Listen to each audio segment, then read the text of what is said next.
다음에서 설명하는 리더십의 유형에 대해서 한번 찾아보도록 하겠습니다. 과업의 완수와 인간관계 모두에 있어서 최대한의 노력을 기울이는 리더십 유형에 대해서 보도록 할게요.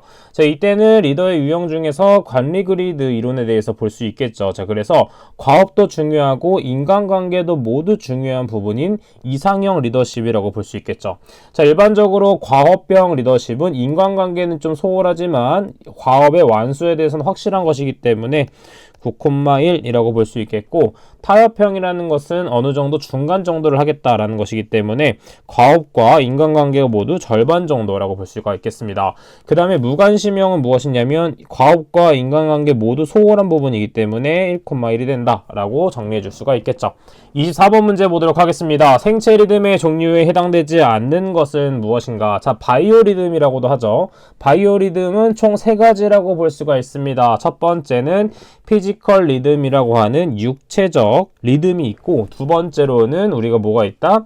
감성적 리듬이 있죠. 그 다음 마지막은 지성적 인텔리전셜 리듬이 있습니다. 따라서 2번, 3번, 4번은 바이오 리듬, 즉 생체 리듬의 종류에 해당하고, 그 다음에 크리티컬 리듬은 해당하지 않는다라고 볼 수가 있겠죠. 26번 문제 보도록 할게요. OJT에 대한 특징으로 아닌 것을 찾는 문제가 되겠습니다. 자, OJT가 나왔다. 그럼 바로 뭘 찾아야 되냐면 바로 OF JT와 비교해주는 것을 찾아주면 되겠죠. 자, on JT는 무엇이다? on the job training은 바로 일하는 도중에 훈련을 받는 것이다 생각을 하면서 보기에 집중을 해보도록 할게요. 1번, 효과가 곧 업무에 나타난다고 했는데 우리가 바로 업무 중에 바로 훈련을 받는 것이기 때문에 바로 업무에 효과가 나타난다 볼 수가 있겠죠. 그 다음에 직장의 실정에 맞게 실제적 훈련이 가능하고, 그 다음에 다수의 근로자에게 조직적 훈련이 가능하다고 했는데 우리는 각각의 근무 중에 다수의 근로자에게 훈련이 가능하지 않기 때문에 3번과 같은 경우는 오프 JT에 대한 내용이 되겠다라고 할 수가 있겠죠. 또한 4번을 보도록 하면 교육을 통한 훈련 효과에 의해서 상호와 신뢰 이해도가 높아지는 경우가 있습니다. 따라서 OJT의 특징이 아닌 것은 3번이라고 볼 수가 있겠죠. 28번 문제 보도록 하겠습니다. 모랄 서베이의 주요 방법으로 적절하지 않은 것을 찾는 문제가 되겠습니다.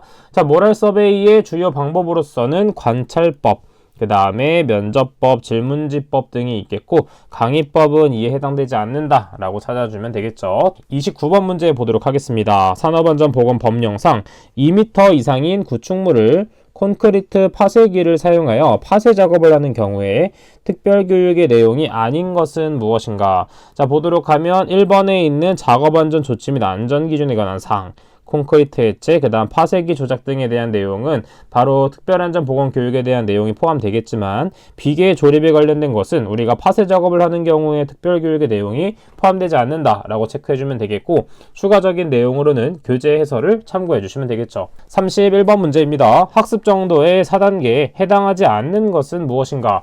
학습 정도의 4단계는 먼저 1단계부터 보도록 하면 1단계는 무엇이 되냐면 인지가 되겠습니다. 그 다음에 2단계는 지각. 자, 그 다음에 3단계는 무엇이 되냐면 이해. 그 다음 마지막에 4단계는 적용이 되겠습니다. 자, 그래서 해당되지 않는 것은 무엇이 있냐면 바로 1번 해상이 되겠죠. 33번 문제 보도록 하겠습니다. 산업안전보건법령상 일용근로자의 작업 내용 변경 시 교육 시간의 기준을 찾는 문제가 되겠습니다.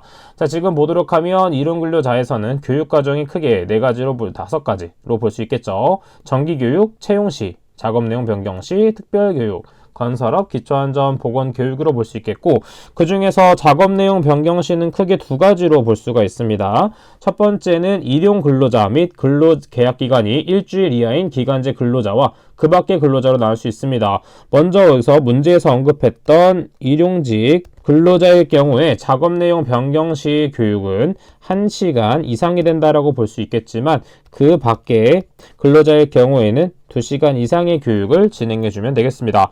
따라서 정답은 몇 번이 된다? 그 밖의 근로자가 아닌 일용 근로자이기 때문에 1시간 이상이 되어야 되겠죠. 35번 문제 보도록 할게요. 안전교육의 3단계 중 작업 방법, 그 다음에 취급 및 조작 행위를 몸으로 습득시키는 것을 목적으로 하는 단계는 무엇인가? 자, 안전교육의 3단계는 반드시 알고 있어야 되겠죠. 자, 그래서 안전교육의 3단계는 앞글자를 따서 외웠었습니다. 지, 기, 태 이렇게 외웠었죠. 자, 첫 번째 지는 무엇이냐면 1단계로서 지식교육, 그 다음에 두 번째 2단계는 기능교육이 있겠고 마지막 3단계는 태도교육이 있습니다. 자, 먼저 지식교육은 무엇이냐면 말 그대로 지식을 얻는 단계로서 강의를 통해서 규정이나 지식을 숙지하게 되는 것이고, 2단계 기능교육이란 무엇이냐면 작업 방법, 그 다음에 취급교육 같은 것들에 인해서 현장 실습을 통해서 경험을 이해하는 부분이 되겠습니다. 마지막에 3단계 태도교육이란 어떠한 동작지도 등을 통해서 안전행동을 습관화하는 것이 되겠죠. 따라서 지금 문제에서는 작업 방법 및 지급 및 조작 행위를 몸으로 숙달하는 것이기 때문에 안전 기능 교육이 된다. 정답은 2번이 된다 볼 수가 있습니다. 36번 문제 보도록 하겠습니다. 호선 연구에 대한 설명으로 옳은 것을 찾는 문제가 되겠습니다. 자, 일반적으로 호선 실험은 조명 실험, 그 다음에 계전기 조립 실험실, 면접 실험 같은 것들을 통해서 생산 능률이 인간관계에 크게 의존하고 있다는 사실을 밝힌 것이 호선 실험이 되겠습니다.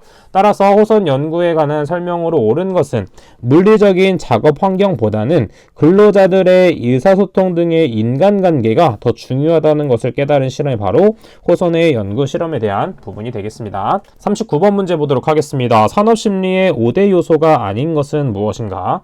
산업심리의 5대 요소는 동기, 기질, 감정이 있겠고, 추가적인 두 가지만 정리해보자면 하나는 습성, 그 다음에 두 번째로는 습관이 되겠습니다. 자, 그래서 지능은 산업심리의 5대 요소에 해당되지 않는다. 정답은 4번이 되겠네요.